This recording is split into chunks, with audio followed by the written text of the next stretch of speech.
है और चंपत राय का इस्तीफा स्वीकार कर लिया गया है। टेक्निकल चीज ये हो सकती है मुकेश की क्योंकि उन्होंने इस्तीफा दे दिया था और उनके इस्तीफे पर ही ट्रस्ट को फैसला लेना है, तो शायद इस वजह से उसमें वो शामिल ना हुए हों। हमारे साथ चक्रपाणी जी भी मौजूद हैं।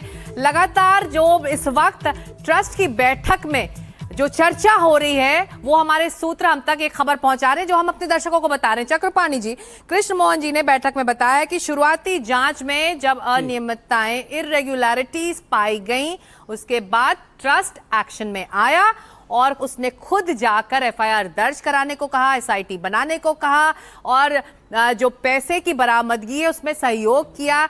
जो आरोपी हैं उनके नाम खुद जांच टीम को दिए। तो यानी ट्रस्ट ये कह रहा है कि हम भी चाहते हैं कि इसका समाधान हो और हमने सहयोग किया है। कोई भी जो भी राम भक्त होगा, कोई भी जो न्याय प्रिय होगा, वो कभी भी इस तरह की चीज़ों में गलत चीज़ों में इन्वॉल्व नहीं हो सकता। बात तो यही है, लेकिन उसमें जिन चोरों ने इस प्रकार की हरकत किया है, चोरी किया है, उन्होंने तो पूरी देश और विश्व के राम भक्तों की भावना आहत की है, तो उनको सज़ा तो मिलनी चाहिए। एक भी बेकसूर फंसना नहीं चाहिए और एक भी अपराधी बचना नहीं चाहिए। मूल विषय ये है, किसी के देखिए हिंदू समाज ये चाहता है, किसी के कोई व्यक्तिगत किसी से तो कोई दुश्मनी है नहीं, लेकिन जो उन्होंने अपराध किया है वो हमारी भावना के साथ किया है, वो हिंदू समाज की भावना के साथ किया है, राम भक्तों के साथ किया है। इसलिए इस पे एक उदाहरण पेश होना चाहिए। उनको 8 लोग तो गिरफ्तार हुए और उनकी किसकी संलिप्तता है इसकी गहनता से जांच हो करके और ये सामने लाया जाना चाहिए कि किसकी लापरवाही से हुआ है या किसकी संलिप्तता से हुआ है। और उनको जब सज़ा मिलेगा, उनको जब वो सामने आएंगे तो कहीं ना कहीं और भी जो बड़े बड़े हमारे मठ मंदिरों या चाहे स्थाने हैं जहाँ पे अगर अनियमितता होती है वहाँ रुकेगी और वहाँ पे दूसरे को सबक मिलेगा, एक डर पैदा होगा, कानून का एक डर होगा। होंगे कौन से वो बड़े नाम हैं? क्योंकि विपक्ष भी लगातार ये सवाल उठा रहा है कि एक्शन बस छोटी मछलियों पर हो रहा है, बड़ी मछलियों को तो देखा भी नहीं जा रहा है। अभी नहीं, मछली छोटी मछली बड़ी मछली की बात नहीं, चोर चोर होता है चाहे कोई भी करे, भ्रष्टाचारी होता है चाहे कोई भी करे। और अभी तो पूरे गहनता से, निष्पक्षता से पूरे ट्रस्ट की ही जांच होनी चाहिए। क्योंकि आप बताइए कि कोई भी कर्मचारी, आप हैं जहाँ पे, मैं हूँ जहाँ पे, ऐसे कोई थोड़े रेगुलर आ जा सकता है बिना किसी के ऊपर के आदेश से। तो इसलिए अभी तो पूरी ट्रस्ट ही संदेह के घेरे में है। तो ये जो एसआईटी माननीय योगी आप क्या कह रहे हैं, पूरा ट्रस्ट यानी कि एक सदस्य, मुझे विश्वास चक्रपाणी जी आप कह रहे हैं कि पूरे ट्रस्ट की जांच होनी चाहिए, यानी एक सदस्य की भूमिका की जांच होनी चाहिए? वो तो एसआईटी करेगी, वो तो सबकी भूमिका की जांच करेगी या करने भी चाहिए। उमेश पुरी जी, जो बात चक्रपाणी जी कर रहे हैं, क्या आप इस राय से इत्तेफाक रखते हैं कि ट्रस्ट के एक सदस्य की भूमिका की जांच होनी चाहिए?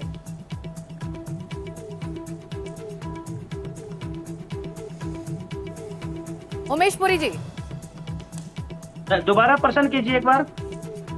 चक्रपाणी जी कह रहे हैं कि ट्रस्ट के एक सदस्य की भूमिका की जांच होनी चाहिए। क्या आप भी इस राय से इत्तेफाक रखते हैं? आप भी मानते हैं एक सदस्य की भूमिका पर जांच होनी चाहिए? देखिए, मेरा ये महाराज श्री ने जो अपना वक्तव्य दिया है, पहले तो महाराज श्री को ओम नमो नारायण। मेरा ये कहना है कि एसआईटी अपनी जांच कर रही है और एसआईटी को अगर ये लगेगा कि ऐसा भी करना उचित है तो वो उसके एकाधिकार क्षेत्र का विषय है और जो लोग ऐसा उसके अंदर हैं, ट्रस्ट के अंदर है, वो सहयोग करेंगे। मुझे लगता है कि इसमें कोई बुराई नहीं है। अगर दूध का दूध और पानी का पानी करना है तो मुझे लगता है अगर ये कदम उठता है और वो सहयोग करने के लिए तैयार है तो इसमें भी कोई बुराई होनी नहीं चाहिए।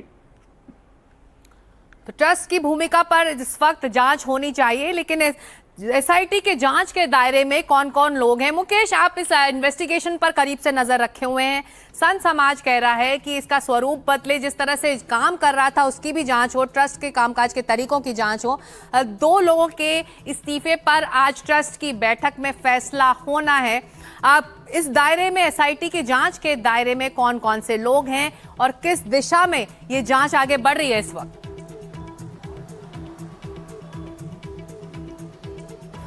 देखिए, एसआईटी की जांच के दायरे में जो 8 आरोपी हैं वो तो हैं ही, इसके अलावा जो ट्रस्ट से जुड़े हुए बड़े नाम हैं वो भी उसके जांच के दायरे में हैं।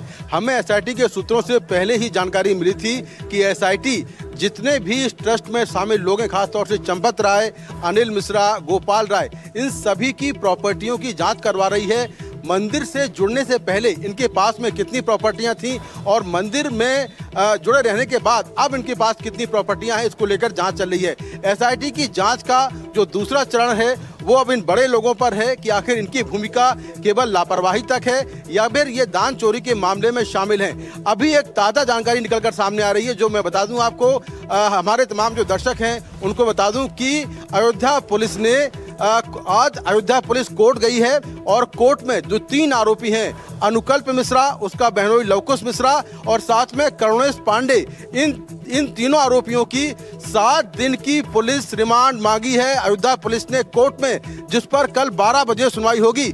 जैसा हमने कल रिपोर्ट किया था कि आरोपियों से पूछताछ के बाद कुछ ठोस जानकारियां निकली हैं, कुछ आरोपियों की संपत्तियों के बारे में जानकारी मिली है। उसके बाद अयोध्या पुलिस ने अनुकल्प, इसके अलावा लवकुश और करुणेश पांडे की 7 दिन की पुलिस रिमांड कोर्ट में मांगी है और कोर्ट ने कहा है कि कल 12 बजे आए, 12 बजे इस पर सुनवाई होगी। अगर पुलिस को इनकी रिमांड मिल जाती है तो पुलिस 7 दिन तक रिमांड पर लेकर इससे पूछताछ करेगी, लेकिन जो 7